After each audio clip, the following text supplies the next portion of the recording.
being between Maine and LA and still having sort of smallish children, I really got picky.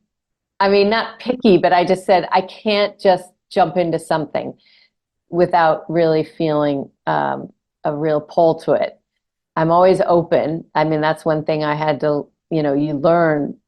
You want to say yes more than no because you want to just meet people and have new experiences. But in this case, it wasn't until I saw that short and I went, yes, just say yes. You don't know what you're saying yes to, but I just jumped in.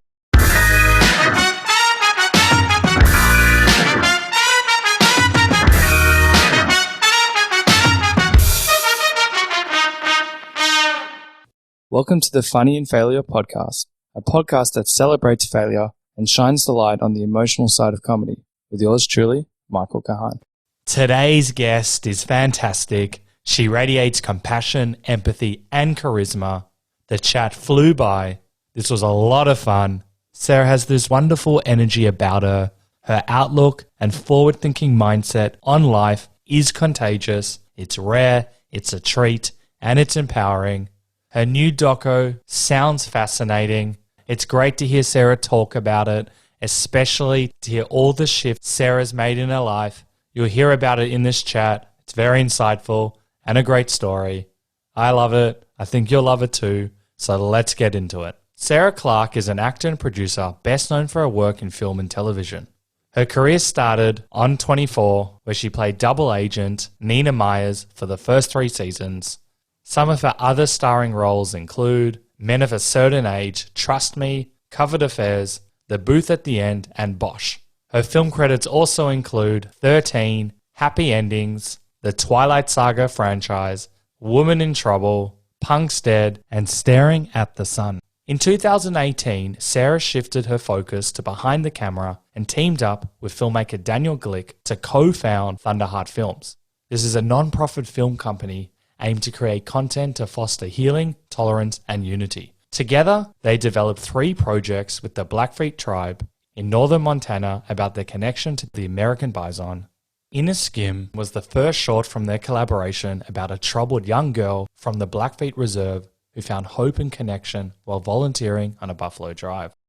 The film screened in various film festivals nationwide, aired on PBS, and was nominated for 3 Emmy Awards and winning 1 for photography. Currently, Sarah and THUNDERHEART Films have teamed up with 2 filmmakers, Ivy and Ivan MacDonald from the Blackfeet Tribe, to make Bring Them Home, a feature documentary about the Blackfeet's mission to restore American bison in their ancestral home. So as you can imagine, we dive deep and we cover a lot, and we chat about her new doco, Moving to Maine, View of Success, Instincts, Rejection, Insights from Italy, 24, NCIS, her unique mindset, moving forward, and plenty more. Before we get into this chat, in case you aren't aware, the videos are now available on YouTube under Michael Kahan. That's Kahan with a K, unless you're listening to it already. I'll still be posting snippets of these chats on Instagram under Funny in Failure, so check them out if you want to stay in the loop for upcoming episodes, or you want to ask a guest a question. I'd also love it if you would share the podcast or share your takeaways from the chat. It really motivates me, helps the podcast grow, and ensures I can lock in amazing guests like this one. And just as a final reminder, the podcast comes out every Monday at 5 p.m. Australian Eastern Standard Time, with the video to follow the following day. Anyway, sit back, relax, and enjoy today's epic episode. Actually, because we were speaking about this off air, I know you've got this really cool documentary, Bring Them Home. And I was looking at random buffalo facts just because I thought it would be cool. And I learned a lot about buffaloes. I'm sure you've got some, but I didn't know that they make decisions together. Like they have they're like a democracy. What other random facts or what have you learned about buffaloes? It's very intriguing to me. Oh my gosh, there's so much about buffalo that is amazing. But yes, they definitely work as a unit. They work as a family, usually led, mostly led by a matriarch. It's, a female-led species. So there's the lead cow. They raise their children together. They help watch each other. If some have to go off to graze or fine grazing, they'll stay back with the babies.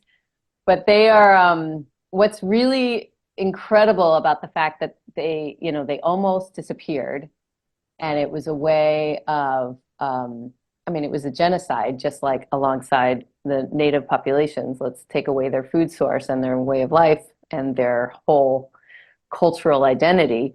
But they are a keystone species to the grasslands. And so their survival ensures the survival of so many other species. So that is one of the coolest things about them.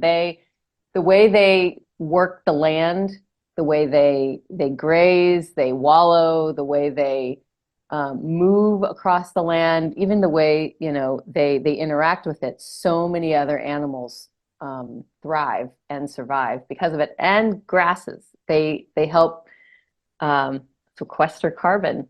They're one of the grasslands can be one of the biggest carbon sequestration means if the grass is able to get the deep root system, and the way that bison graze allows for that root system to get strong because they don't overgraze. They eat and move on. So, I love the whole system of how everything works together. It always fascinates me about life. And it's also really interesting that they make decisions that way, and how they make decisions. Have you seen like footage? How do they do it? Is it the body language? Do they all meet together? No one goes on the podium and like bangs on the stick and be like, meeting adjourned. I was very, yeah. No, they grieve, and you see the way they might grieve a fallen animal, and they circle around. But that is one of the ways that the, native communities knew how to hunt, because they knew that they would follow the lead cow. So if the lead cow, they would do things called, they would lead them to what would be called a buffalo jump before they had horses, and before they had obviously bigger, ways of going out to shoot them, like with guns. Back in the day, because they were there for millennia, they would lure them to the edge of a cliff and sort of have them just jump. Whoa. And then meet down at the bottom and have, a whole pile of buffalo for the winter. And it seems brutal, but it just shows you that the pack, trusts the lead cow. Or sometimes in, native belief too, it's that they knew that they were offering themselves to the survival of the human species. And that's why it's an exchange. That's very interesting. It reminds me like when I was in corporate, those trust falls where you like have to fall back and your corporate worker has to like catch you, only they weren't caught. But that is it's probably actually, please correct me if I'm wrong, like more humane in this sense, because if you like got a crappy weapon, you might have to shoot a few times and at least it's instantaneous. Anyway, I've seen also videos, and I wanted to talk about the production that you're doing as well. I know they're not the same, but the Western or the African buffalo, like how they attack in herds, like if a lion takes their baby, I've seen so many videos of like buffaloes in masses coming and circling, and how they work together as a team is actually incredible. And I'm sure humans have studied it for management and leadership, because it's actually really fascinating. Oh, there is a big part in the film where one of the elders talks about how, by watching the buffalo, they learn not only through generations of survival on the plains, but they also understand social structure that they can emulate, because there's just so, advanced, but it's not unlike elephants. They are a very sophisticated example of how to sort of be in the world. And nobody better than Indigenous peoples understands that about animals and the way they interact. But buffalo in particular have been a model for Blackfeet and other Plains Indians for forever. Well, as long as they've been around. I read that they have quite a spiritual significance for the people there as well. Can you elaborate more on that? I found that very intriguing. Yes, I'm definitely not the person to probably give the expert advice on this. It's all what I have learned by being around the community. but I can say that the buffalo taught them all their ceremonies. All their ceremonies come from the buffalo. And I think because they have so many, I mean, they have a use for every part of the animal in their The existence. bones, the teeth, they use it for Everything. cups. Yeah, Yeah, they don't toys waste it. for Oh, toys. kids. Yeah, they would do so many different things, and then they knew how to eat and prepare so many different parts of the meat. Yeah, it's just truly humbling to see how multi faceted the possibilities are with the exchange between life and death, and how Blackfeet culture is intertwined with the buffalo. I love this stuff. I think it's so amazing, and there's no wastage as well. They're using like every, it sounds like Right. every part, and that's a very sophisticated way of dealing with life as well. You don't just Oh, take the horn and throw it in the bin. You're using all aspects. absolutely. Yeah. Absolutely. And I think we could be learning so much about this. I do know that some of these practices are now being, I mean, there's other cultures that understand this, but certainly it's something that we need to be reintroduced to in sort of, I guess, white society more than, indigenous societies.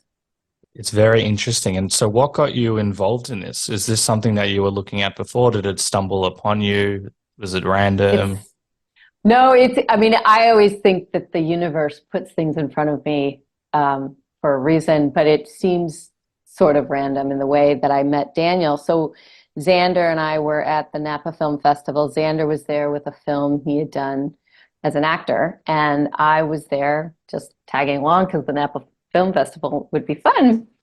And the film, I was reading the program, and the film, I wanted to see I still hadn't seen it, but the film before his was a documentary about Jimmy Santiago Baca, who is a poet in Albuquerque who grew up incarcerated and became a beautiful poet from like the time he was, I think, 14. Whoa. He grew up through the prison system and finally was released. And when he was released, he taught himself how to be a poet. I mean, it's a beautiful story.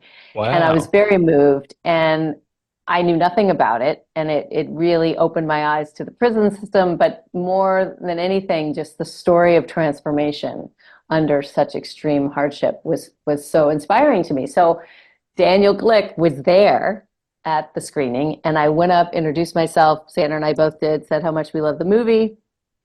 And after that, he got in touch with us because he was a fan and had talked about wanting to collaborate on something narrative, not a documentary.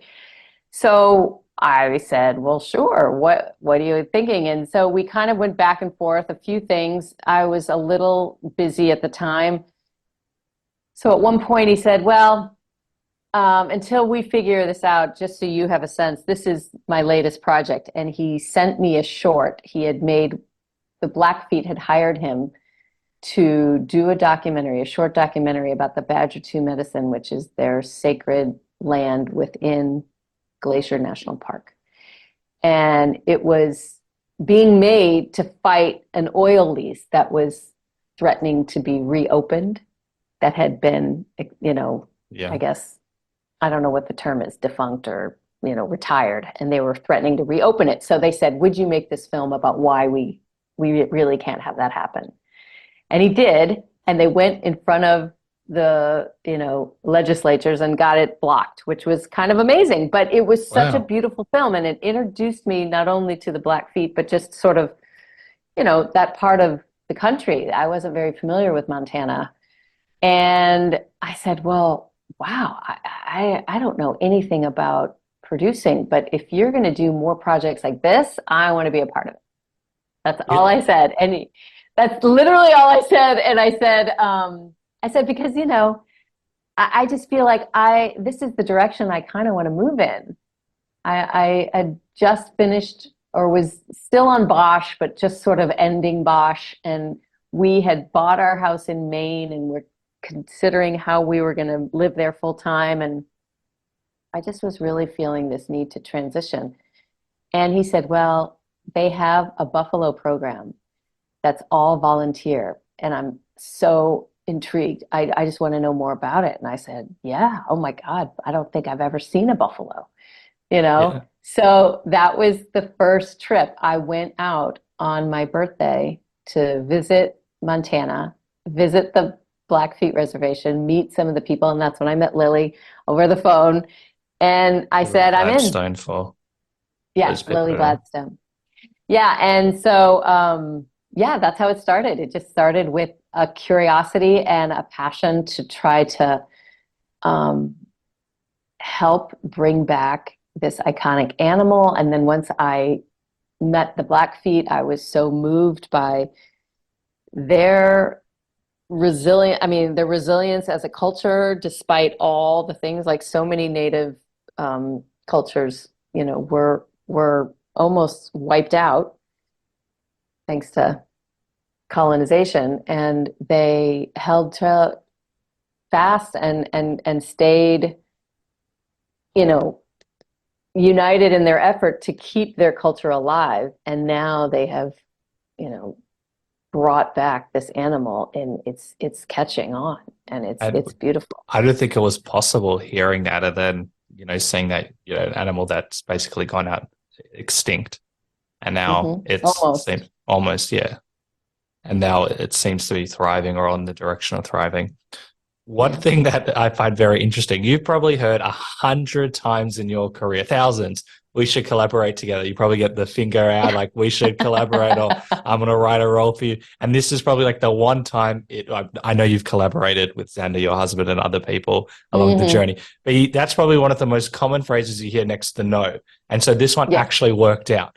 I'm Yes, sure. it was beautiful. Are you I and mean, you? it's totally true. It was one of those things where I had wanted to collaborate with different people over the years, and it just was these false starts. And with Daniel, I mean, to his credit, he sent me a couple narrative scripts, and at the time, just because of where my head was, and being between Maine and LA, and still having sort of smallish children, I really got picky.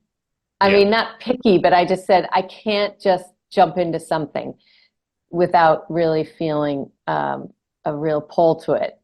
I'm always open. I mean, that's one thing I had to, you know, you learn, you want to say yes more than no, because you want to just meet people and have new experiences. But in this case, it wasn't until I saw that short and I went, yes, just say yes. You don't know what you're Just straight saying away. yes to, Yeah. but I just jumped in. And, you know, Daniel's an extraordinary guy and very talented. So it was I was very reassured the minute I met him and started working with him.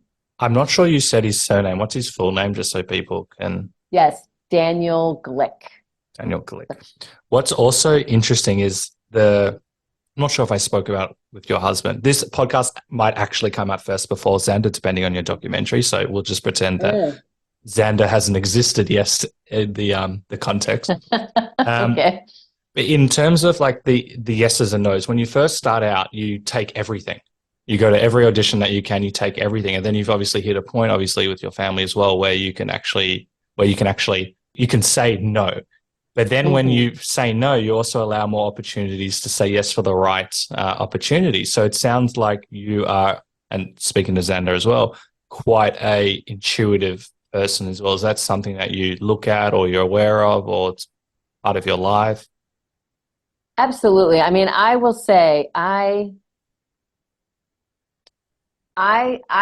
definitely chose acting, and I came to acting a little later than maybe some actors, as a vehicle to say yes to things that maybe scared me, or maybe, you know, it was about just jump in and know that at the end of the day, you will be okay. Now, that's different than reading a script and having an intuition of like, nope, not for me. I mean, I've definitely had no problem saying no to things that I just didn't get a good feeling from. Nice. And it wasn't like, oh, I should do this. Now, I was also fortunate that, I had,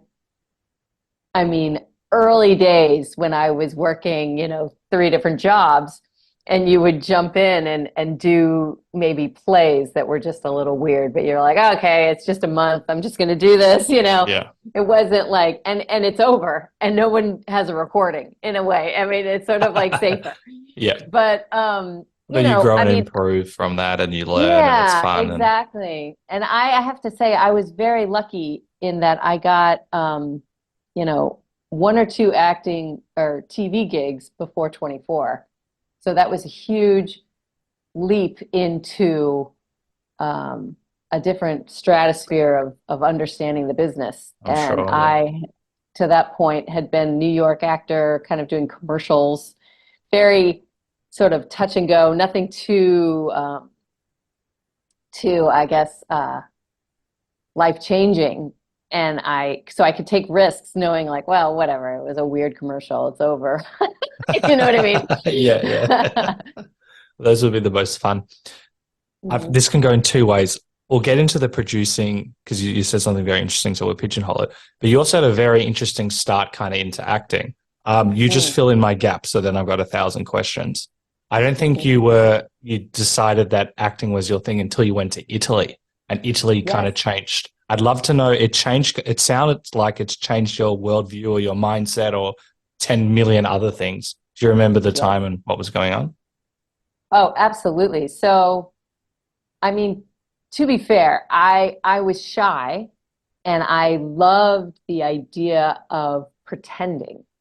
But what I perceived to be an actor was like waka waka, like really big personality out there, like bringing the house down. And that was not me. And I secretly loved to perform, but was just, shy. And so it wasn't until I was my senior year of college in Italy that I had a little window into what it is to have a character, because I was desperate to be Italian. I didn't want anyone to think I was American. I wanted to blend in. And so I studied them. A lot of people thought I knew a lot more than I did, because I would imitate the body language. I would just be quiet. Hand actions. Yeah. Yeah. And I would also just kind of, like did that sort of knowing look, and then realized I was getting into or agree to things that I'm like, wait, what did I just agree to? Did you speak Italian?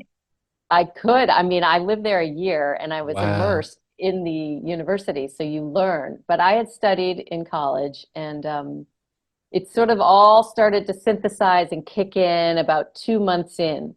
But you're going to classes every day, and for many days you just think, I don't know anything. I don't know anything anybody's saying. You're talking at the level of like a second grader, but you're in there with college, university students. But it was a great program. And I actually, 2 of my best friends on the program were both actors, weirdly. One was Italian, and I met her at an acting class. And the other was American, who was on the program with me. And he had been an acting, major in his college before coming over. So we decided to take this acting class, and it was all improv in the beginning, and it was all pantomime. It wasn't talking yet. And because I had dance background, I was a dancer all through high school, I thought, I'll get up there and do that. And I kept volunteering, and everyone was always like, oh wow, who's this person that kept volunteering, because I didn't have to talk. I love that. And then they finally pulled me up to talk, and it was revealed that I could barely speak Italian. So then they're like, wait, you're not Italian? I was like, no, I'm American, and they're like, oh, sit down, because we need you to talk. But anyway, Well, good for you for putting your hand up and also trying to like play the game. And it took a while before they realized. I think that's pretty impressive. You could have like caved and not want to put your hand up, and you did. No, it's true. I mean, well, that is one of the biggest things that Italy taught me. It taught me about getting outside of my shyness because if you didn't talk or interact, it's a very social, culture, Italians. Kind of, if you need to sort of assert yourself, you need to talk, or they just pass you over or think you're really stupid, or you know what I mean? So Yeah. I had to realize that, and it was also one of the biggest ways that I thought, well, nobody here knows me. Nobody knows I can't do it. That's a big freeing thing. So when you came back with your parents and family, like who's this new Sarah? What's going on? And you're just like speaking to, oh, sorry, I'll speak English now. It's just so immersed I in me. was I was definitely hybrid. I mean, I dreamed in Italian. My Whoa. spelling got so bad because I was between the two. Oh, that's Like great. this is not like it. But I also my thinking got much slower because it was, probably at the level of like a fifth grader. Yeah. It was fluent, but it was, and where before, you can talk to someone and you can kind of hear what someone's saying over here and take in what they're saying. That was never my strong suit. Well, now it was like really hard because I'd be like, I'm talking to this person and I'm listening and I'm Very concentrating. So present. now in English, it was very like everything just got slowed down a lot. Did you enjoy A that? lot. Because it means you could probably process and be grounded Yes. and present and take on the information. Yeah. Yes, I think so. I definitely just really found a sense of myself that I didn't know about Wow. before. So Yeah, what it what was a called you to Italy? Was intuitively do you have Italian parents, family, grandparents, any? no, it was my godmother actually. I'd taken Spanish in high school because they ask you to take a language, and my brother had taken Spanish, so I thought I'll take Spanish. But I heard my godmother, who had lived in Rome, she was in advertising, speak Italian when I was in high school. And I went actually to my senior year, I stayed with her for a week as part of one of our projects with our school. It was pretty cool. We could go stay. And I was kind of interested in advertising. And she told me stories of when she lived in Rome, and it just sounded so great. And I felt like I had failed Spanish because I'd studied for 3 or 4 years. I still couldn't really speak it. I was like, all right, I'm going to start over with Italian in college, and I'm going to go to Italy. And that was like a goal. And I remember thinking like, oh, junior year is usually when you do it. But I decided, how can I go and be in Italy, especially because I grew up in the Midwest and then I went to Indiana University. I was like, once I go, I'm not going to want to come back. Mm. I'm going to go and stay and be Italian, I think. That was like my plan. Oh, I thought I was wow. just going to be over there and stay for a few years. Well, I quickly saw, like, as an Italian woman, you have a lot better chances of getting what you want and doing in America than in Italy. I quickly Interesting. learned that. So I thought, okay, after a year, I am going to come home. So were you ever thinking that you would live in Italy? I know you said after a year, like longer. What was the Yeah. goal? Was it to study, or was there professional thinking at the time in terms of a No, career? it's funny. I really just wanted to become fluent in Italian and learn and be Italian. That was my one goal. I just thought I just want to go live there and maybe I'll find out what I want to do when I'm there. And then I think I had a slight panic attack, nervous breakdown when I was getting closer to the end of the year, thinking Of like, course. Yeah. I have an Italian degree. What am I going to do? Am I going to teach Italian? Like, what am I thinking? I'm going to go back to, the United States with Italian. I really didn't know. And the one thing, because I had been a fine art major up until that point, but I couldn't take fine art classes in Italy, didn't transfer. So I ended up having that as my minor and made Italian my major. And I had really gotten into photography. And that was, back when it was, black and white, wet photography. It wasn't digital. Yep. So I kind of was like, well, maybe I'll do something with photography. I'll just come back and figure it out. And I moved back to St. Louis. That's where I grew up.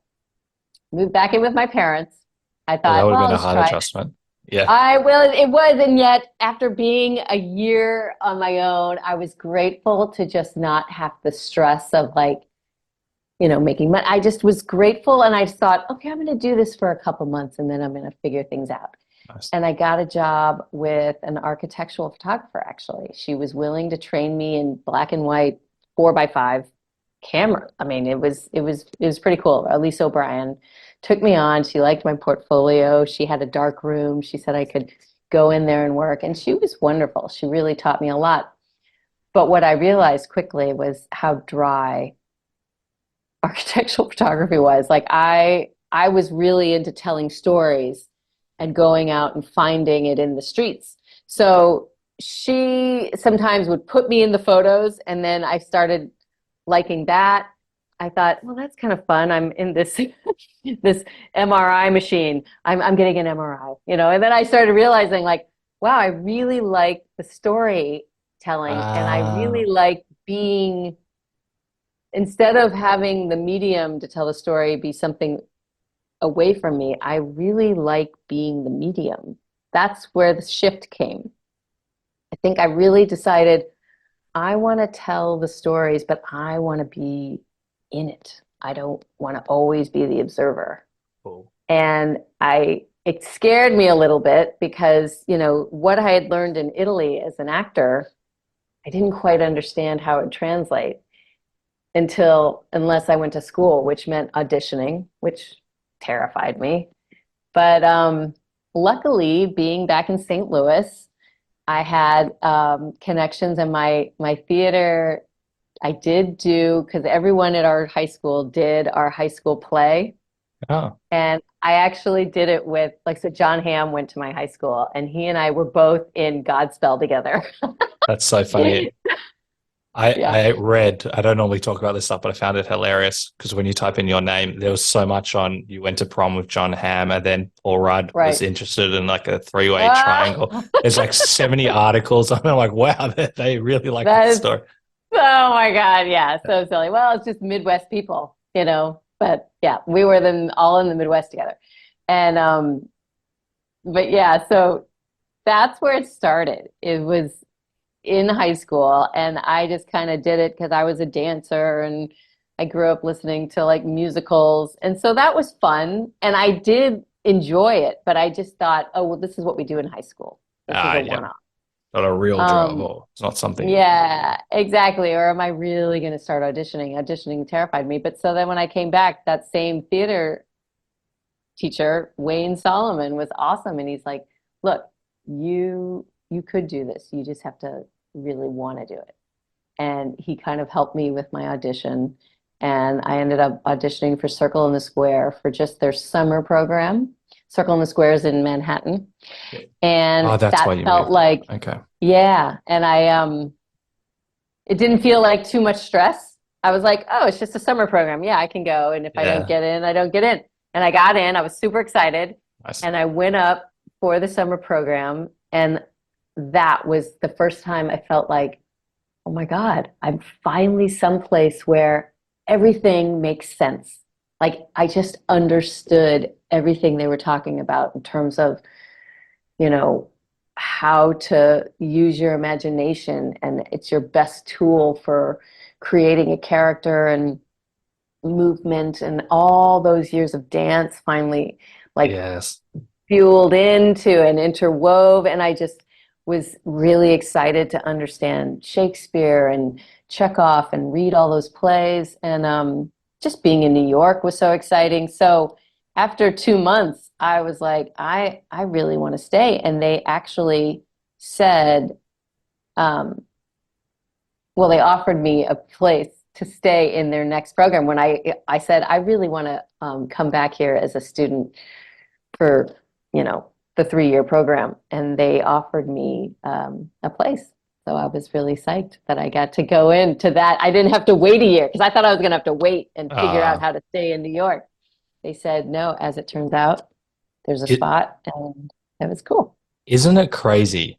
This is what I love people like you. I love all people, but I like how you see things in terms of you did dancing, might not necessarily Yeah. know where dancing will lead to. It took you to Italy, changed your mindset. You did photography. I think through Yeah. photography, that also you did an exchange where you got free acting classes Yes. in Oh, exchange yes. for photos, which led to the dancing, the photography, the mindset, everything in Italy, getting out of your comfort zone and being more free, if that's the right word, to being able to Yep. finally embrace acting. And then the acting's also led to producing. It's so remarkable when you just hear these little points, because you might Yeah. think dancing in isolation, how's that going to help? First of all, it just helps you make you feel good and present and all of that stuff, maybe Yep. meet cool people. But there's this like very clear to me like line of how everything's helped you get to the one point. Do you think about it like that, or do you have a... Oh, absolutely. You are articulating to me. I remember there were two distinct moments when I really saw the interconnectedness, and I like thought, wow. So one was when I was in college and I got to choose my, you have to have so many electives, and then you have to like, oh, you need another science credit, you need another thing. But I got to choose things like astronomy, and I got to like psychology and like Eastern religion, and they seem disparate, like and I was blown away how they all seem to be talking about similar themes. Just in different And words. I was freaking out one day. I was just like, wow, this is incredible. What we're talking about in astronomy is also what we're talking about in psychology. Yeah. And how is that able to like, and also just learning about Eastern religion and realizing that it all feels so arbitrary.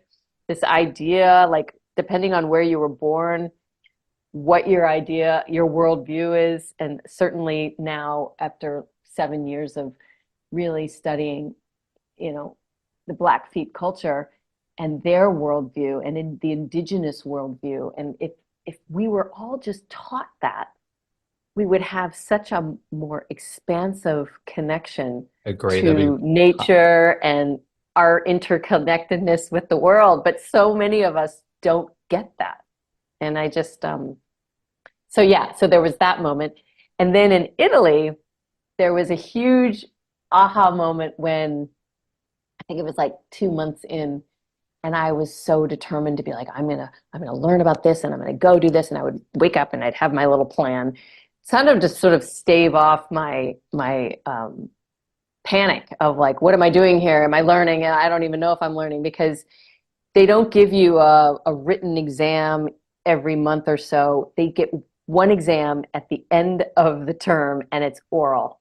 And if you can ace or you can fail That's brutal. whole course. Just And like it's that. terrifying. Yeah. You're just like, and so you have to sort of justify how you're learning. So I used to plan all these things, and then they'd have strikes every day, or they would like, oh, it's closed. Well, they're closed for a funeral, or oh no, it's the celebration of August, so it's closed. So you just think. So I had this term for myself. I'm going to ride the day, because if it says no here, I'm just going to say, okay, I'm going to pivot and figure out what my next thing could be. And because I would have some of the best days that went off the plan, the quote plan. So that's where I learned that philosophy.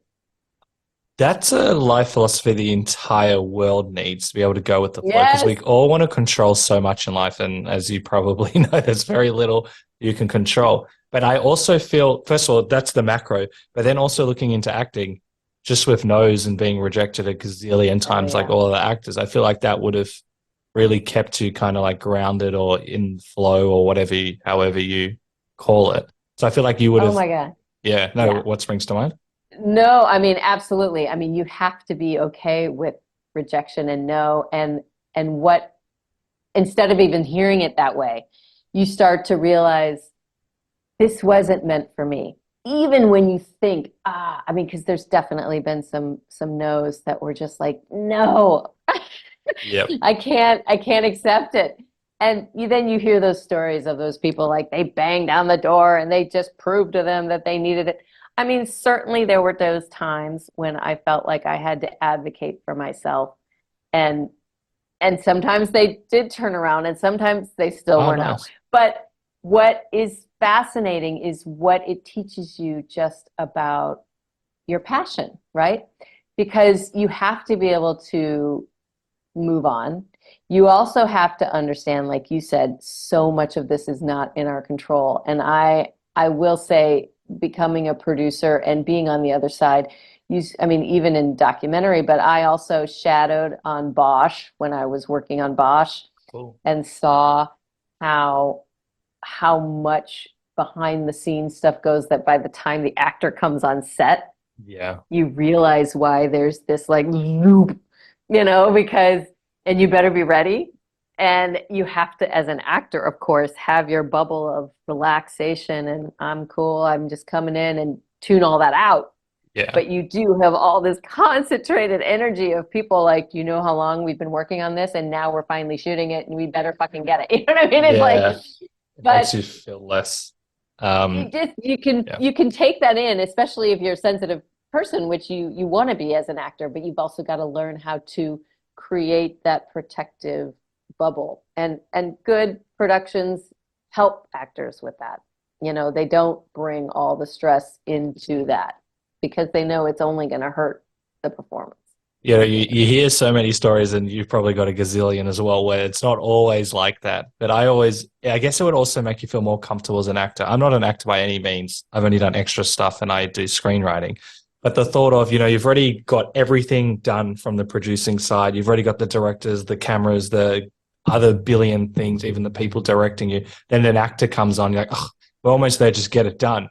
But as an actor, that is terrifying. You might not know a single person, then you've got to go there and be quite vulnerable. I see it as quite vulnerable. Say your lines to potentially 100+ people and get in the zone and not screw up, because it costs a lot of money and you're scared if you're never going to work again. And will they like me? And am I doing the right thing? Am I going to get fired? 10,000 other things. I guess it helps you appreciate it from the acting side, where you realize it's not actually personal. You just need it. This is the role. Well, it's funny. I mean, sometimes, ignorance is bliss, right? So early on in the process, like when I did 24, it was such a whirlwind, my going to set and starting work, that I think if I had known just how close I was to the chopping block, in a sense, because I was the last role cast. Oh, really? And so that's why when they called me to come and test, back then, what you would do is you would do like a studio test. And then if the studio said, yes, we like her, then you go to the network test. And then you do that, and then you go to set. So there's sort of a build up to it. And I had gone out for a few different shows and didn't get them. So I didn't take this very seriously as like, oh yeah, this is the one I'm going to get. Yeah. But I remember thinking like, well, I'm just going to go and give it my best. I was just called yesterday, I mean, I had auditioned like a month previous and didn't hear anything. So I just thought they moved on. So when they did call, and I got it, but then I didn't realize, that I got it. They did the network and the studio test in one go. Which is unheard of. And then they're like, unheard of. And then I remember them being like, all right, come with me. Actually, you're going to go in the producer's car because we're going to take you to set. I was like, well, I'm going to set. And they're like, yeah, we're going to. And they had already been shooting. And they were like, now going to shoot this big scene where I come in and I meet like all the characters. It's one of my opening shots. And I remember just kind of being like, oh, okay, what are the sides? And I was like looking at it, like, okay, yeah.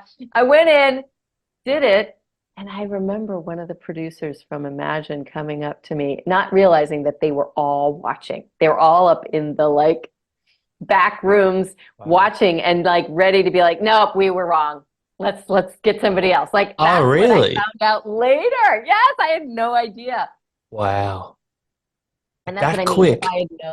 If I had known all that I probably would have like freaked out, or, but I have a thing now, and I definitely worked on it, when you do plays or whatever, that you just go, I would go and just get really grounded in the dark for a couple minutes and just remember to feel my feet. And there was different things you do, because certainly there's, times when the stress just gets to you and you feel like, oh my God, I can't shake it. And you just have to go. And my biggest tool was always just sitting and becoming present. It just helped. That. Are you a meditator? Or that is meditation? That's a form of it. I used to be a much more avid, like daily meditator, twice a day, in fact, Oh, but wow. ever since kids, so now I try to find ways to sit and do walking meditations, but I could probably get back into like a real practice. Um, I think for me, the biggest reminders are when I'm in nature Yes. and when I'm actually seeing it. And so I try to get out in that every day. A dog helps you because they need to be walked. Yep. And I think a dog and an animal is another really good grounding The best. And the love, the agent. unconditional love, they're always happy. Yeah. They're And my they're just in favorite. the present moment. They're not walking around depressed, usually, Yeah. unless they've just lost something or lost their mate or Lost their something. But toy. yeah, for the most part, they are pretty present.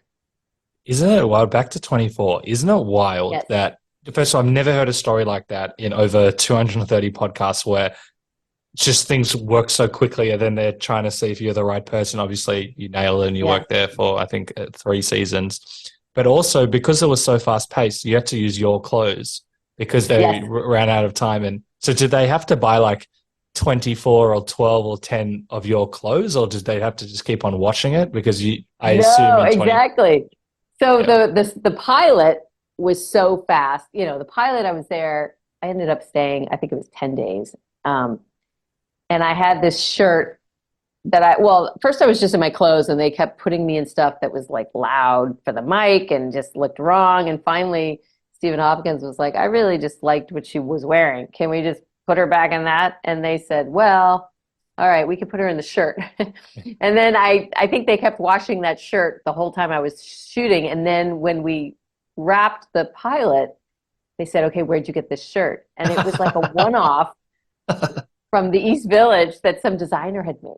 And so Oh, I was like, oh my God, he's going to be so psyched when I tell him that I'm going to be using this shirt. And it's a day, it's 24 episodes. Well, they were like, no, no, no, we're going to make a better version of this shirt. Like it was silk. And so they made like 5 of them. did you get to keep them? I had kept one. I have Nice. one of them. Yes, I have actually a couple pieces of clothing from the Nina wardrobe. My little necklace that I wear, I think it's in, yeah, the 3rd season, was a friend of mine designed, and I asked if I could keep it. And so I have that. And then I have the jacket I wore in the 2nd season. It's always interesting. I always hear people say what they've taken, and most of the time they borrow something and they just forget to. I always find it very interesting because, like, if they're making 5 of those shirts, they're never going to use all 5 again, probably. I Or know. I know. I mean, I think back then it was the right at the beginning of the craze, I mean the internet craze and using the internet to sort of promote and understand and have chat rooms. It's the very beginning of all that.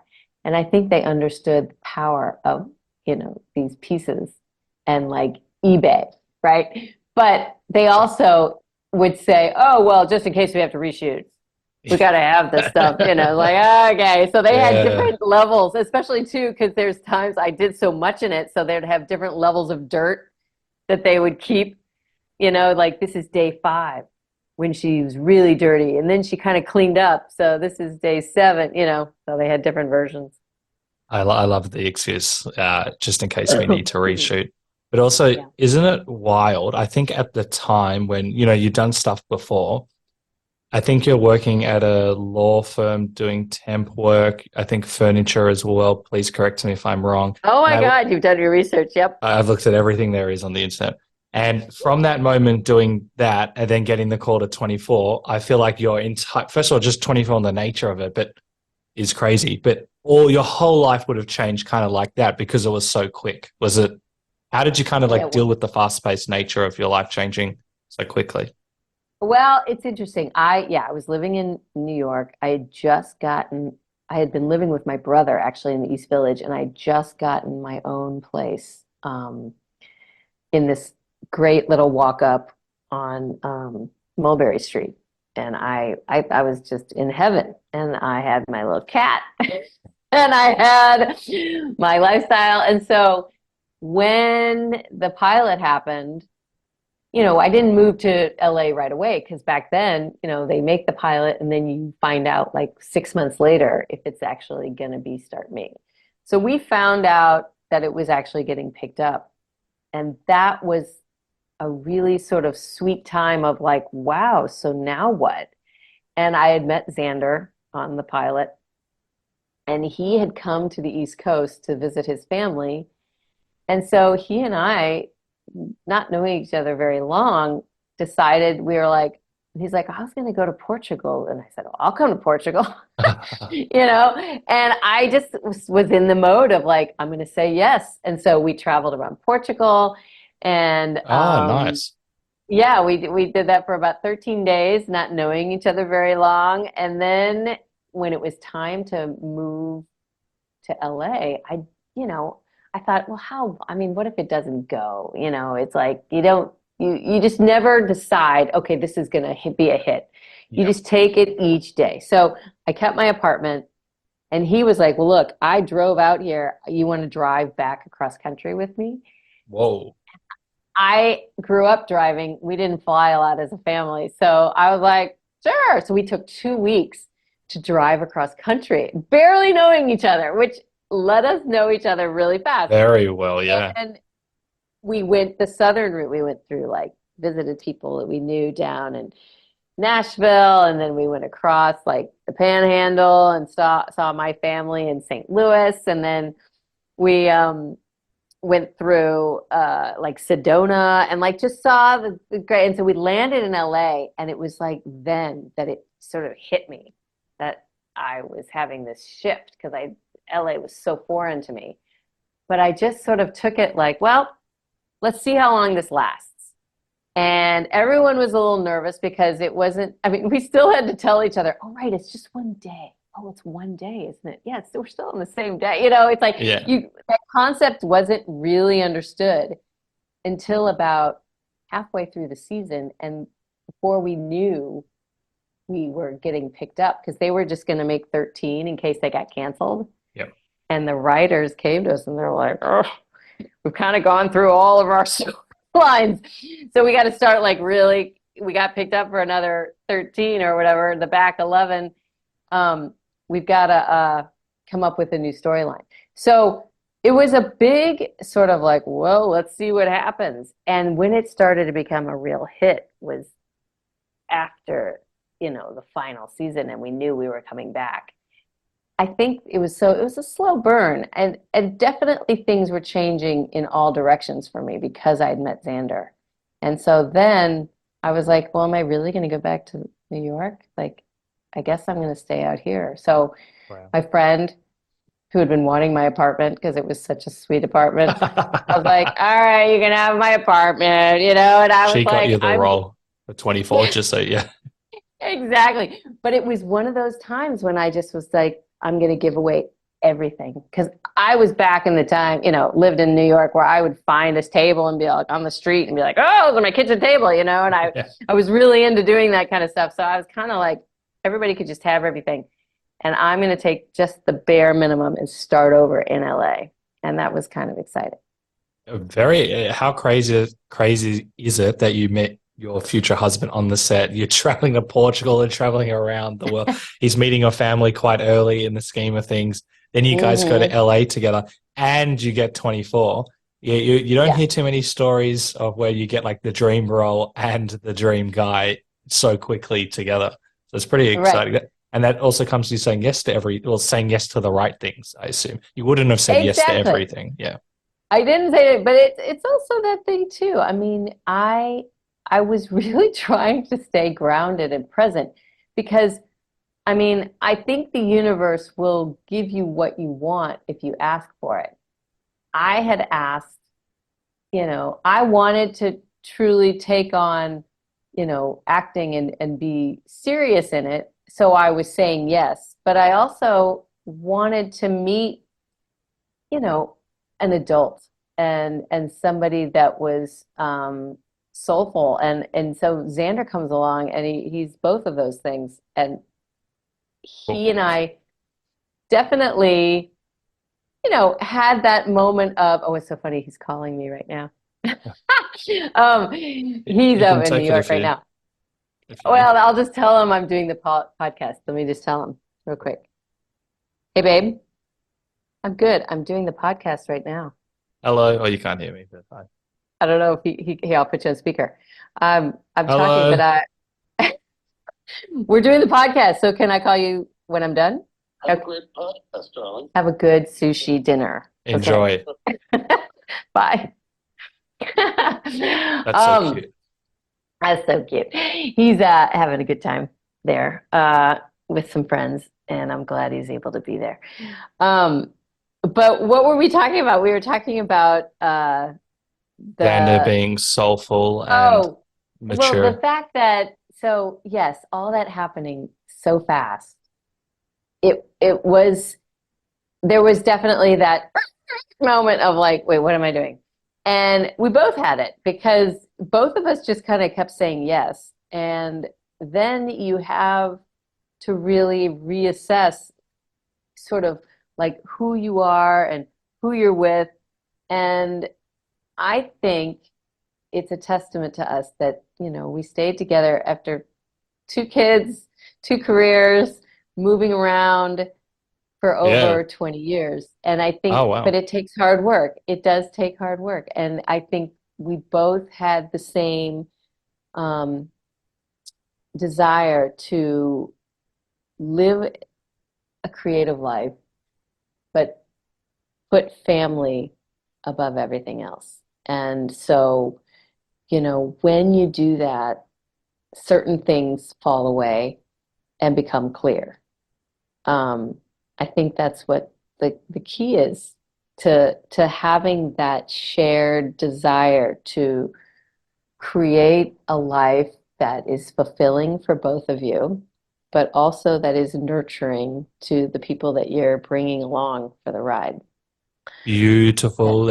You should get a TED Talk. I love hearing that. A TED Talk, oh God. And why that's so great is I want to hear what happens after 24, but when you're kind of immersed in groundbreaking TV show, you're probably getting a lot of people being like, you're going to be the next big star. You're going to be in I'm not sure if you had that, but then and you would naturally, and I would, everyone would have a bit of an ego, but then to always kind of have that, it's about family, it's about us, it's about the connection. And that's also why I think you guys have gone to Maine, and massive positives being where you guys can feel creative. But also there are negatives where you're not always in LA, you're not always readily available, which is very scary from an acting point of view or creative potentially point of view. But you're like, no, this is actually better for me as a whole. That's rare. That's forward thinking. I'd love to hear a bit more about that mindset from your point of view. Yeah, well, I think it started when we moved to Toronto, because we moved to Toronto sort of at the height. I mean, Xander, I just had our second daughter, Rowan. I was working on the Twilight series, and I was working on a series called Men of a Certain Age. And Xander booked this series in Toronto and was like, I'm only going to do it if you come with me. I can't fathom the kids being here and me being away from that. And I said, again, like, why not? I've never been to Toronto. Let's try. I knew I was going to be leaving to go shoot, the movies. And I knew that Men of a Certain Age was shooting back in LA, but I was like, we'll figure it out. We had the luxury of having help, obviously, come. And the kids were young enough that they kind of were a part of our world. We weren't feeling like we have to be in schools. I mean, they were, 4 months and 4. So Nice. They were just excited for the adventure. And I was too. So, it definitely came with its challenges, but we loved Toronto. Toronto showed me, I felt a lightness that I hadn't felt in a long time, because we weren't tethered to our cars. We were in this cute little beach community by the lake, and the girls' school, Olwen's school, was right across the street. And there was these great little shops and things that we would walk to get our cheeses and our, different things. And then there's a little trolley that takes us into downtown Toronto, and Xander was working there and able to be around us. So it was kind of heavenly. And then Nice.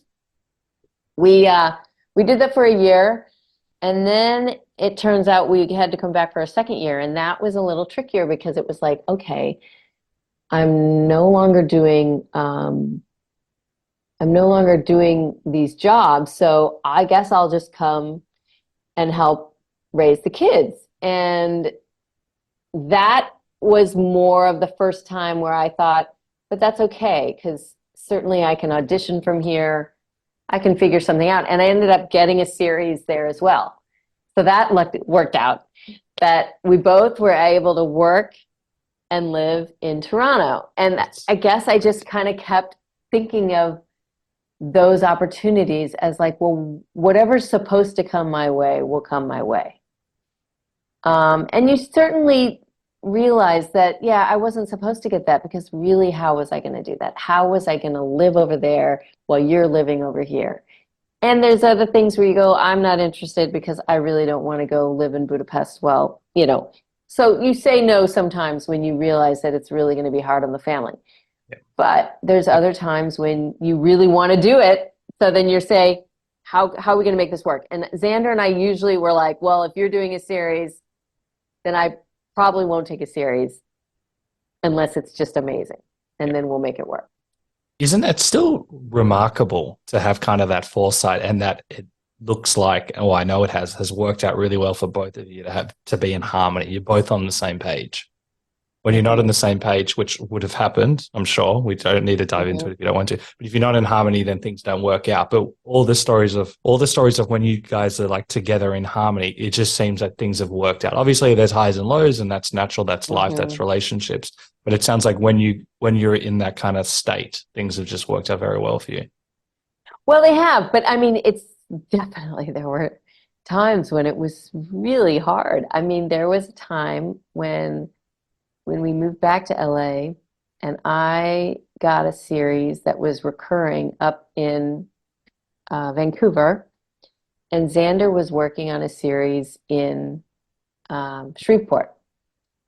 And that was and we made a rule that was like, okay, 2 weeks, after 2 weeks, we have to come back and check in, whoever's gone, And it was a good one because it just kept, the pulse, and it kept the checking in. But that was, I would say, the one time when it really felt like, and our then 7-year-old articulated it best. She was like, when dad's home, it's dad's rules. When you're home, it's your rules. And I get confused because you guys don't have the same rules.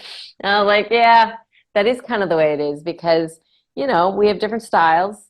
I'm going to have things, but for the most part, we're going to try to be unified in the messaging. And we had this wonderful woman, 2 wonderful women that helped us through that process, because we always had part-time help. We never had a full-time live-in help, because that always felt a little strange. But we knew we needed somebody to help us when we were traveling, or just to be able to be there. And without them, none of that could have really stayed as seamless. It was the consistency for the kids that we knew was really important. I knew that if they didn't have a consistency in either their home life or just the way that we interacted, then that would be hard with all the moving parts. But honestly, until they were in high school, like our older one was entering 6th grade, say, I never felt like we had to stay in one place. I knew that we could sort of follow the job.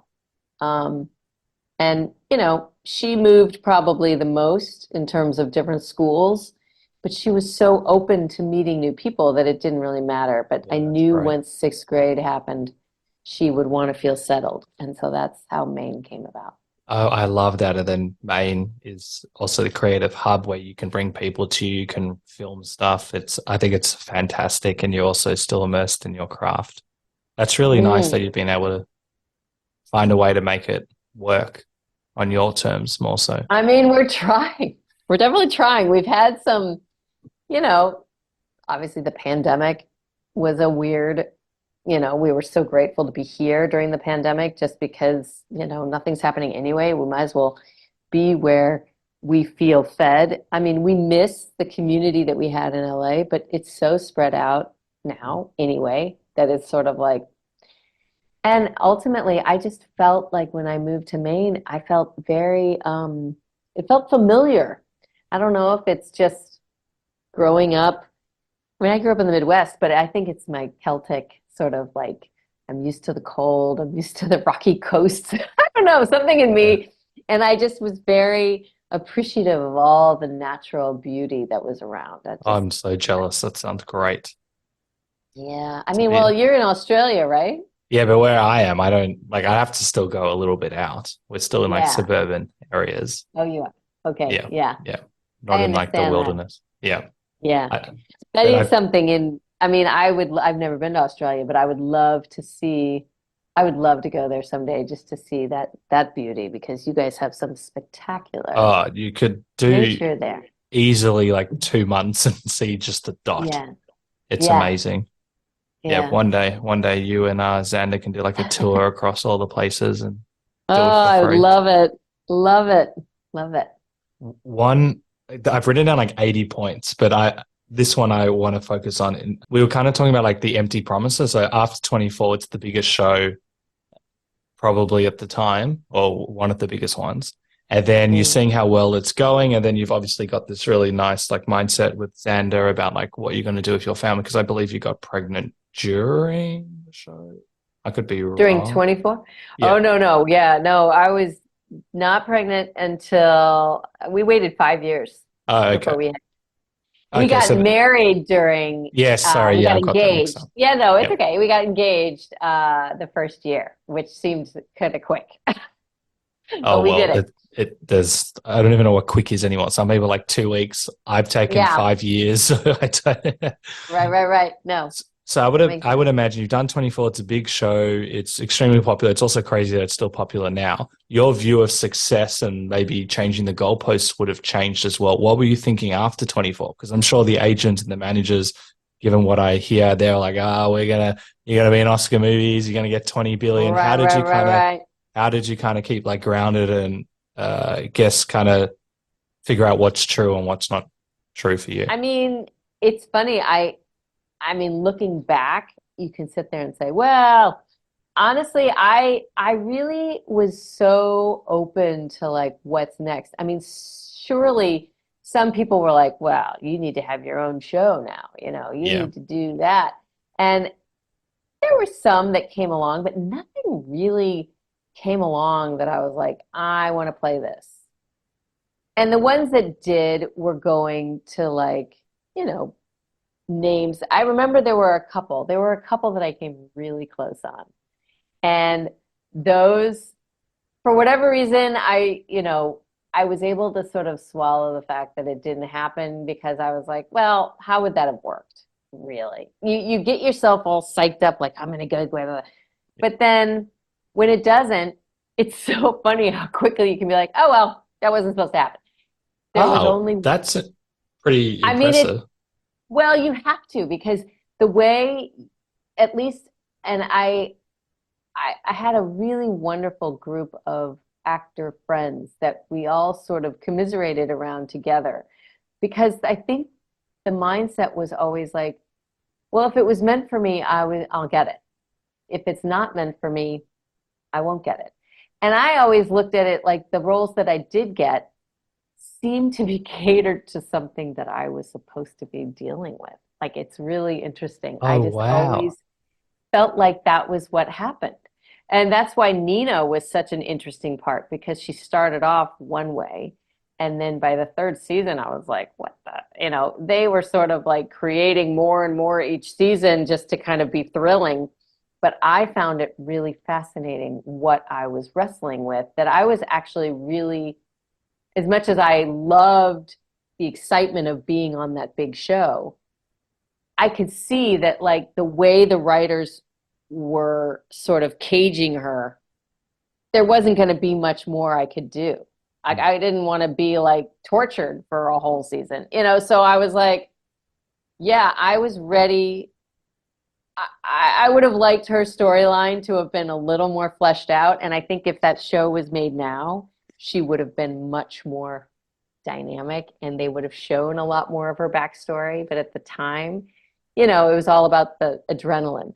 So Bam, bam, bam. I was grateful for my own sort of interior life that I was creating and for what she was doing. But really, I was kind of also grateful that I didn't just have to go down this really dark place with her. Like that it was 3 seasons, and then when they started, like Jack started getting really dark, I was like, yeah, that would not have like been easy to bring home. Like I'm just True, glad, when it's a TV show, it's, a movie you can do and you kind of leave it. A TV show you're carrying around for a while. So I really, and then that was another thing. So after playing Nina, I started getting a lot of offers for darker stuff. And I really didn't want to keep doing that. I really wanted to try different parts of myself out. And I got a couple independent films that were really fun. And that was great. But the TV route was shifting. And there was, I came really close on Lost. And I remember really? thinking like, oh, Lost would have been so fun because it's Hawaii and it's just so sci-fi and strange. And it was like there was so much about it that was unknown. But then it didn't happen. And I was like, all right, whatever.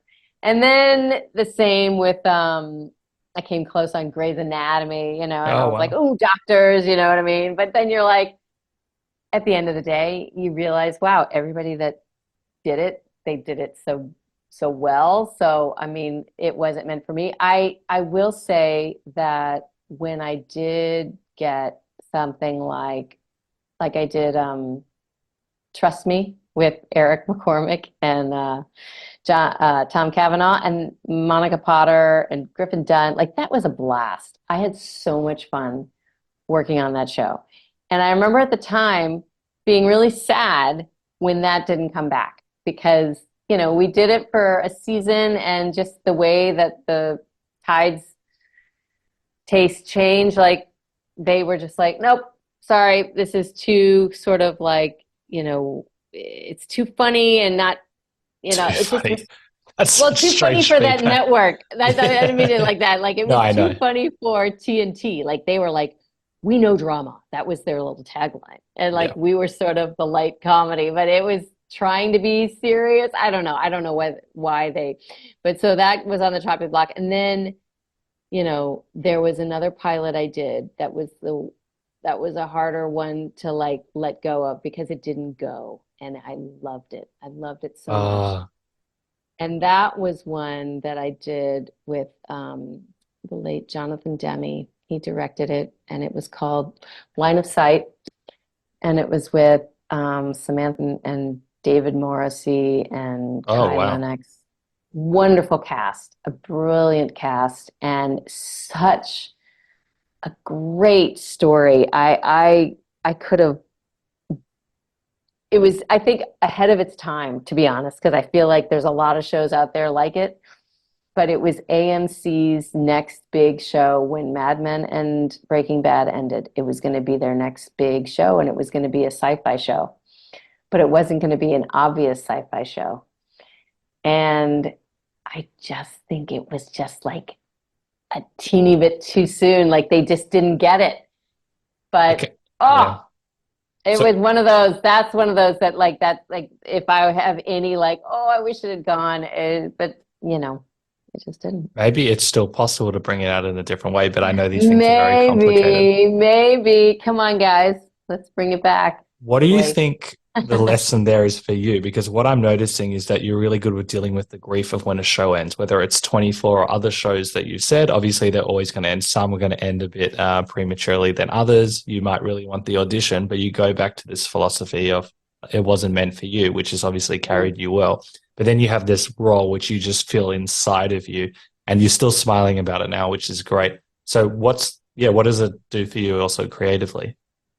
I think, honestly, that one, I guess I'm smiling because I can remember that time in my life and what I was needing. And I think I found it. That's why I'm smiling. I think at that time in my life, I wanted a role that was going to help me sort of crack the big questions of life, because it did. I mean, it touched subconsciously some really big questions I was wrestling with. And since then, I feel like I've really sort of started to wrestle with those, or get more clarity, or just get more understanding about it. It was definitely before, say, this project with the Blackfeet, and so it was at a time when I was really looking at narrative storytelling as leading me to philosophical questions. And then when I started working on this project with, bringing back something that is so precious to me, I mean, bringing back not only this majestic animal, but also bringing back balance to nature, bringing back an agency to the tribe, to have this culture restored through this iconic animal. I mean, all these things were so fulfilling to be a part of, and to sort of start to touch, that I don't hold that anymore for that part, because I'm finding it in life as opposed to trying to find it in a story. I still think the power of storytelling can move us to do amazing things. Agreed. So that's the new sort of push. Like, what's the next story? I love that. That's also, I see a lot of similarities in us. That's why I do screenwriting. It's a way to explore myself and my humanity, what I believe, what I don't believe, what I need to work on. And it's just, it's actually so exciting, especially I was an accountant, so I never asked myself these questions, and just writing a script, and I've written a few where each character is a part of myself, whether I like it or not, even if that's how I see it. And it's the same as acting. You're exploring this character, and wow, it's so profound, because to me, it's like doing the work, and you are potentially getting paid to do it, and you're having fun, and you're exploring it. It's a very, very exciting career. When you can bring that synthesis into your life, it is very gratifying. And that is the one thing I'm trying to sort of impart to the girls, my children, because if you can follow your bliss to then be something of use, that is the key. And I even feel like that now, as we embark on, looking at our resources depleting, like, how can we repurpose and reuse the world so that it can only flourish? And it teaches us about how we're going to eventually be in this earth. Like, my girls went through this phase of making slime. And I just kept being so like plagued by it, because I'm like, this is going to be the planet. If you keep making this, if you keep producing this is what you will, be buried in. But I mean, that's a little intense. And they always call me the killjoy, because I'm like, I know, I gotta lighten up. But I'm all about, like, let's be creative and make, I'm so impressed by these artists that do all this, through found objects and repurposing and then they make these beautiful pieces of art, or, taking a building and repurposing it. That's one of the things in Maine, there's all this beautiful architecture, and we would love to figure out a way not only to, restore it so that you could tell maybe a story from that time that has this architecture, but also figure out a way to repurpose a mill so that it can be of use now and not just sit there. Anyway. You have a very wonderful and strong mission. I want to go back to your mentality of, I know we've spoken about it a lot, but I find it really empowering, not just from the acting point of view, but for life, in how you're able to kind of deal with the punches. Maybe that's not the best way of saying it. You're able to deal with roadblocks potentially. And I also read something, and I'm curious on this. I don't know anything about it. I just saw a lot of articles. You were in a few episodes in NCIS. And a lot of the articles said that there was a potential for you to be in more episodes. And what was going on there? Because I feel like this has probably happened a lot in your career, where there might be an opportunity. We're talking about this at the start, or let's collaborate and then nothing happens. So I'm just very Right. curious on your take. That's all I know. Well, yeah, it's always, I mean, television is so fickle, and I never take anything for granted until it's already happened, right? So like even with 24, you know, we kept thinking like, well, we could be canceled next week. Let's just enjoy it right now. Oh, I love And that. then you're like, wow, I made 3 seasons. That's amazing. You know, just like they told Xander, like episode 12 or whatever he did, like he's like, wait, what? I'm dying? What? You know, so, you know, I have always had that sort of philosophy with TV, and also even with films, because I've made films and then you think how it's going to go, and then they edit it, and then you're like, oh wow, it's a totally different film than we made because they've gone in and edited it, or I've been edited out because they Oh, that's can't. brutal. Yeah, we've had a Yeah, few and of it's those. definitely had those in my life, and you can sit there and perseverate about like, well, what was it? It's not your acting. It's not anything you did. You got along great with everybody, but it's the story. The story. They decided that your character was distracting. It's still, That happened. you know, go on. It's happened. Well, it's just happened on a couple films where it was like this huge thing that I got the part, then I do the part. I have a great time doing the part. And then they're like, actually, your part didn't make sense. So we just have to cut it out. And you're like, Oh. what? I made it make sense. But, you know, it's just weird. You know, I don't know. It's funny. And it's not all the time, but it's definitely been on, you know, sometimes you can tell when you take a part in a smaller part, you're like, this could get cut. How precious is this to me? Is it worth doing? Am I gonna, you know? And then other times you do it and then they bulk up the part, you know? You never know. Or they can be like, wow. And you can sit there and drive yourself crazy, and sometimes it's just totally random. But in terms of NCIS, that was an interesting one. So I got the call that they were interested for me on NCIS.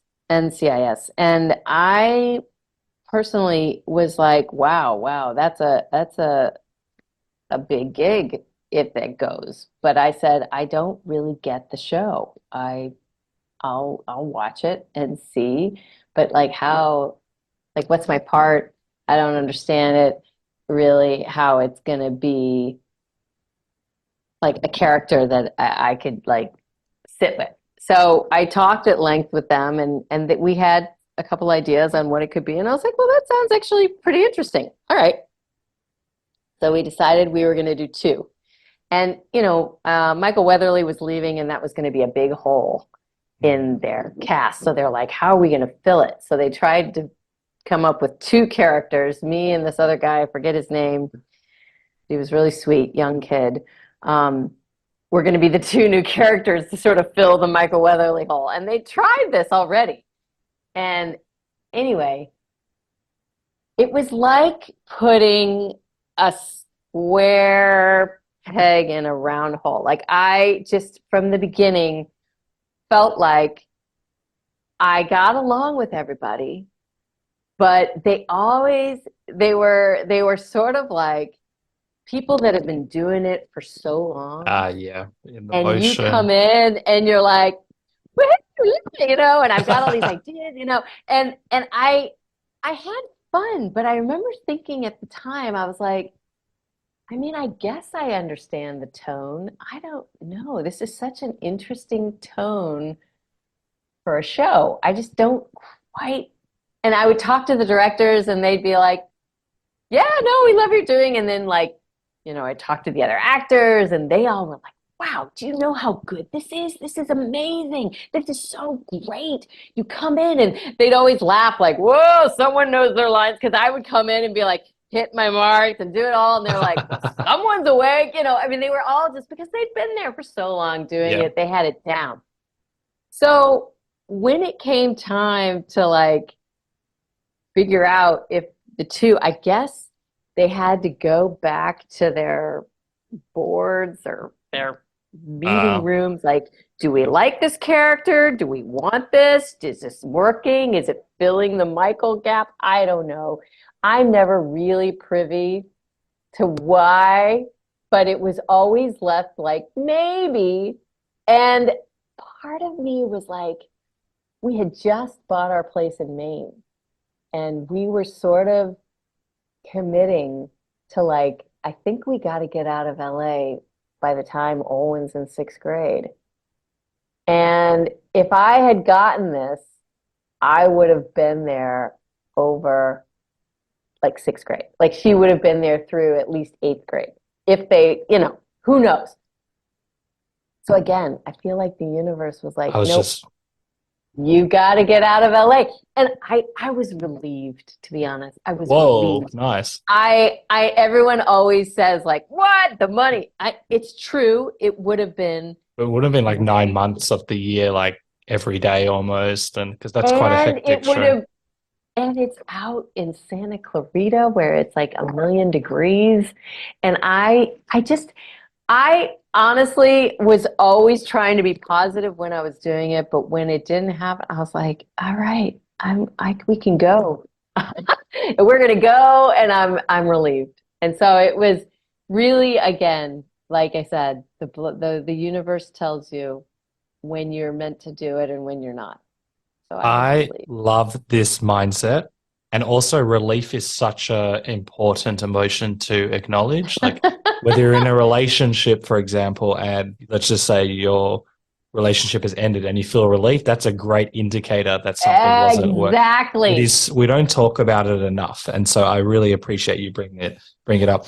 This just springs to mind. I know you spoke about it earlier, but the most famous example that I have of when someone was cut from a show or a movie, I had Sam Levine on the podcast, and he was meant to be one of the main characters next to, like, I think it was Brad Pitt, then him on some of the other characters in Inglourious Bastards. Massive role, it sounds like. And they cut every single scene but the last one. We're not talking like 1 or 2 or 5. It sounded like 20. He had all of these, and he said it was like the best experience of his life. And he got to meet amazing people. It also helped his career. He improved as an actor, but it's almost like it never existed, but it existed for him. And it took him a bit of time and work to get over it because it is such a big show. But if he had the opportunity to have that experience or not have that experience, he would have that experience 100 times out of 100. So I quite like that. Absolutely. That is such a good way to look at it. He got to go and experience, like with Tarantino.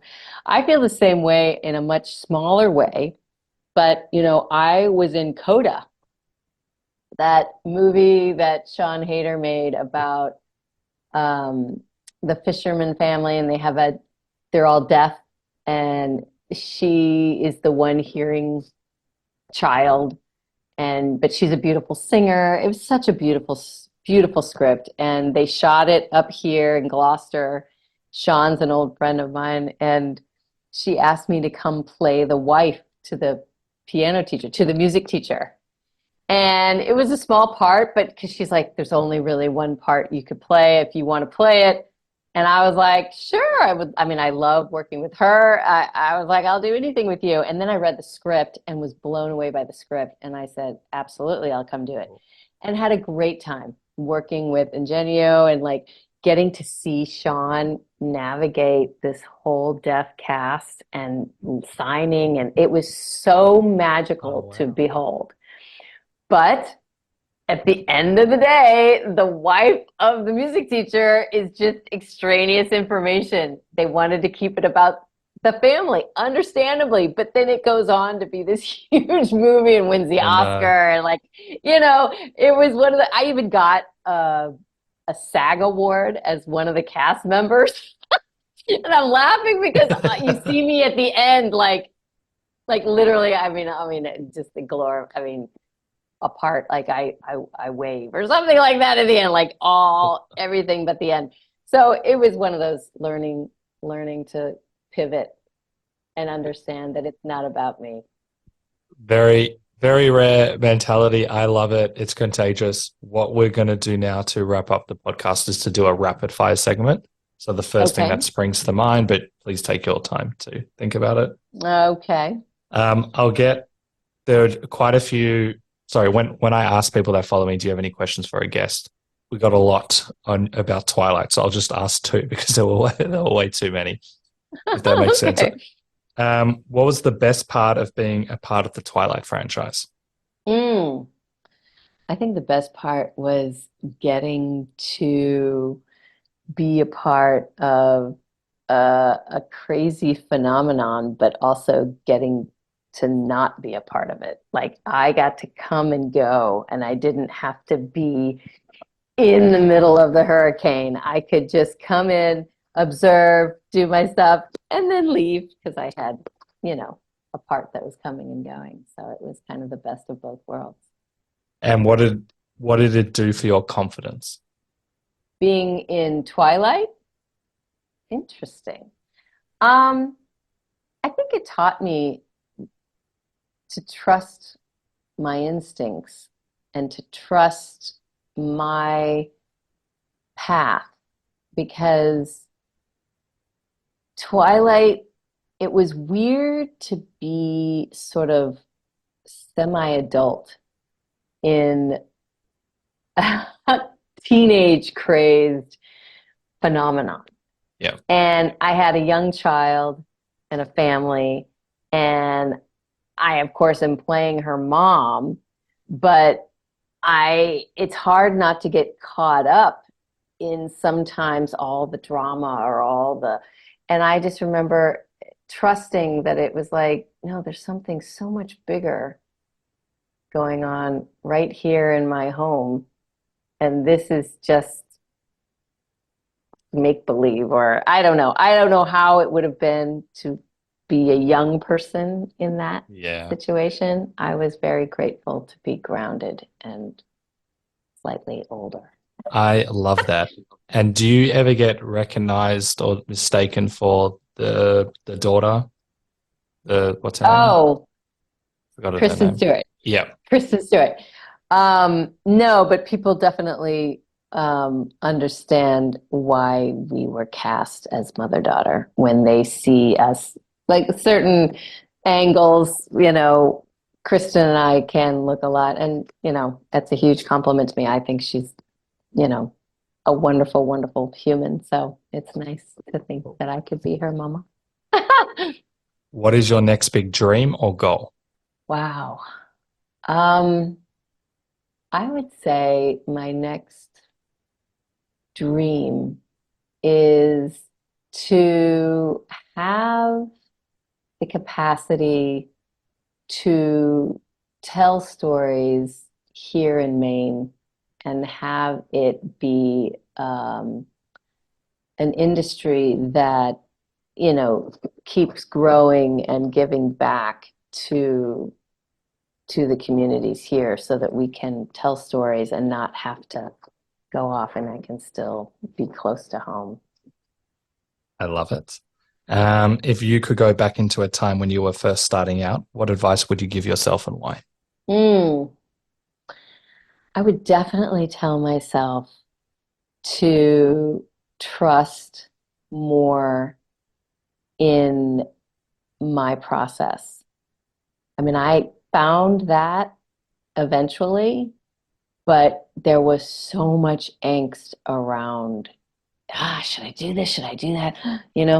And I've seen that when I've really like dropped in and trusted my instincts, they were always right. It's not to say that you don't take advice, but not be swayed if something really isn't sitting with you in your instincts. And I was lucky that I didn't have too many of those, but I just be more rock solid in that. Amazing. And we've all got that kind of compass within us, and a little guiding, I call it a little compass that can steer us on the right track. Yeah. Any advice you want to give to people who want to try something different or new, but perhaps a bit fearful of doing so?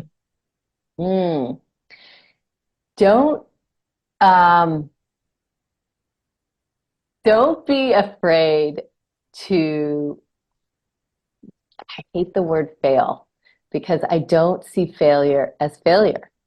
I see it as a learning curve or a hiccup that might teach you the next way to start. I really do think that, by taking risks and trying, you grow and learn in ways so much more than if you didn't try. And you just think, well, good thing I didn't try that, because why? If you really want to try it, give it a try. And if it doesn't work out, go, okay, at least I know because I tried. Adding it to your TED Talk. Brilliant. Before we go and I ask how people can follow you and check out the documentary and all of that stuff, what is the one question I should have asked you? Oh. Wait, that would seem like a two-parter. What was the first thing you said? You said What's the one question I should have asked you? you should have asked me. No. Do I feel, I guess, I'm on the right path now? And what's the answer to that? And yes, I do, because I still don't know exactly what that path is. And you're smiling. That's exciting. You're ready for the journey. You're not. I just kind of want to stay between yes and no. Like, you just sort of decide. I mean, it doesn't mean you're directionless. It just means you have an intention, you have some ideas, but you're open. And that's, I guess, the best way to say it. It's something that I can use. I love it. Before we go, how can people follow you, check out the documentary and all of that cool stuff? Yeah, so I'm on Instagram at Sarah being Sarah Clarke, and our website for the film is thunderheartfilms.com. I mean, that's the Instagram handle. Okay. And there is a website at thunderheartfilms.com and another website, bringbackbuffalo.com. And that will tell you more specifically about how you can help different indigenous causes around buffalo. But Bring Them Home is going to have its own website soon. We just are still sort of creating all that as the film rolls out to festivals. Very exciting. And those will all be in the episode notes below so people can check it out. Thank you so much. I love your energy and your forward-thinking mindset. Very contagious. And yeah, thank you so much. Thank you. It was so lovely to meet you and to talk with you. Really flew by. Thank you so much. I love Sarah's take on saying yes. She mentions how when she first met the filmmaker Daniel Glick and how they discussed collaborating with each other, that without knowing much, Sarah knew deep within that this would be a move in the right direction. She's a great example of how trusting one's intuition can be empowering and can also lead to amazing results, even if we don't know how our story will unfold. She highlights that by following your gut will often lead to brilliant results, better than you could have imagined. Sarah also goes one step further and allows flow to happen. She might not know what's next, but she's ready for the next great story. So I'll leave you with this epic quote. I've enjoyed a life a lot more by saying yes than by saying no. Richard Branson. Thank you for listening to the Funny and Failure podcast, exploring the deeper side of comedy.